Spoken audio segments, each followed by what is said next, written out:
સોનગઢથી વનોના રક્ષણ માટે વન પ્રહાર યોજના હેઠળ ગરુડા પ્રોજેક્ટ વન અને પર્યાવરણ મંત્રી મુકેશ પટેલ દ્વારા લોન્ચ કરવામાં આવ્યું હતું.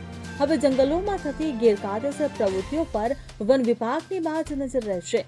વન અને પર્યાવરણ મંત્રી મુકેશ પટેલે જણાવ્યું હતું કે વન વિભાગ દ્વારા પાયલોટ પ્રોજેક્ટ તરીકે તાપી, ડાંગ સહિતના 5 જિલ્લાઓમાં ગરુડા વન પ્રોજેક્ટ શરૂ થયો છે અને આધુનિક ટેકનોલોજીના ઉપયોગ દ્વારા ગેરકાયદેસર પ્રવૃત્તિ કરતા લોકો પર નજર રાખવા તેમજ વનોને સુરક્ષિત રાખવા આ ટેકનોલોજી ખૂબ જ કારગર બનશે.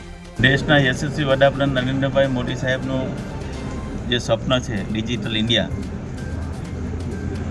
એ સપનાનું સાકાર કરવા માટે ગુજરાત વન વિભાગે 5 જિલ્લાઓની અંદર 8 ચેકપોસ્ટ પર ગરુડા વન પહાડી એપ્લિકેશન લોન્ચ કરી છે. 8 ચેકપોસ્ટ પર લાગેલા કેમેરાથી જે લાકડાની થતી ચોરીઓ અને અન્ય ગુનાઓ થતા વાહન પસાર થશે તો એ પણ ગુના નોંધવામાં મદદરૂપ થશે. એ પોલીસ ડિપાર્ટમેન્ટમાં પણ કામ લાગશે. સાથે સાથે અમારા જે વનકર્મીઓ છે જંગલની અંદર બીટમાં જ્યાં ફરતા હોય છે એ ફરતા બીટગાળો પર નજર રાખવા માટે આ તમામ આરએફઓ પાસે, તમામ મારા ડીસીએફ પાસે, ગાંધીનગર ઓફિસ ખાતે આ જોઈન્ટ હશે. જ્યાં પણ બીટગાળ ક્યાં ફરે છે, શું કરે છે, કેટલી રેન્જ ફર્યા છે, એ તમામ માહિતીઓ આ એપ્લિકેશન દ્વારા ઉપલબ્ધ થશે.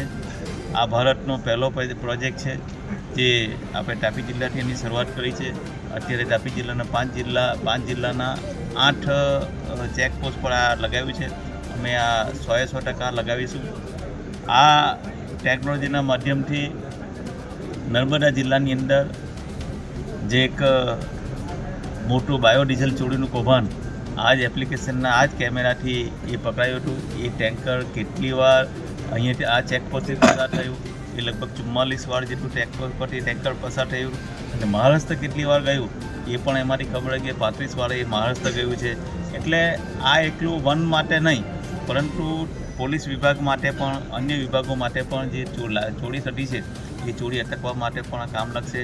જે રીતે મારા વન વિભાગે અહીંયા ખેરના લાકડાની ચોરીનું મોટું કૌભાંડ પકડીને એ બધાને જેલ ભેગા કર્યા છે, તો આવા લાકડાની ચોરી માટે પણ આ મારું આ ગરુડા એપ કામ લાગશે. સાથે સાથે જંગલમાં દવ લાગતો હોય કે કોઈ વસ્તુ જંગલનો કોઈ પ્રાણીનો શિકાર કરતો હોય તો આ બધી એપ દ્વારા એ ખબર પડી જશે. એટલા માટે આ દેશના વડાપ્રધાન મોદી સાહેબનું જે ડિજિટલ ઇન્ડિયાનું સપનું છે એ સાકાર કરવા માટે હવે અમારા વન વિભાગના એઆઈનો પણ ઉપયોગ કરીએ છીએ. Bureau report CN24 news. હવે જુઓ દેશ દુનિયાની તમામ ખબરો તમારી આંગળીના ટેરવે. ઉઠાવો મોબાઈલ અને Google Play Store પરથી ડાઉનલોડ કરો અમારી CN24 ન્યૂઝ મોબાઈલ એપ.